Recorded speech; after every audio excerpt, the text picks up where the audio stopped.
ফাঁসির দণ্ডপ্রাপ্ত আসামি হয়েও সাধারণ ক্ষমাতে এলাকায় এসে পুনরায় ত্রাসের রাজত্ব কায়েম করে পূর্ব বাংলা কমিউনিস্ট পার্টির নেতা হানিফ। এলাকায় তার ভয়ে কেউই মুখ খুলত না।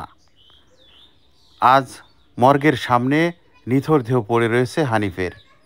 এই হানিফকে দেখে অনেকেরই শিক্ষা নেওয়া উচিত। হানিফ নাম এবং তার শালা আছে, তার নাম হলো নিটু।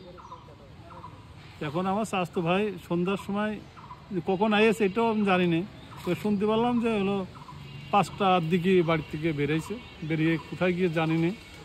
রাত 8টার সময় আমি শুনতে পাচ্ছি যে তার মেরে ফেলেছে অমুক জায়গায়। আবার কেউ বলছে চেনা যাচ্ছে না, নিটনে চেনা যাচ্ছে। বললাম তাহলে নিটন যখন মেরে ফেলেছে তাহলে তার সাথে যখন গিয়েছে তাহলে সেও মারা গিয়েছে। আর এই দুটো লোক ওরা চিনতে পারছে না, তাহলে ওর মধ্যেই একজন হবে।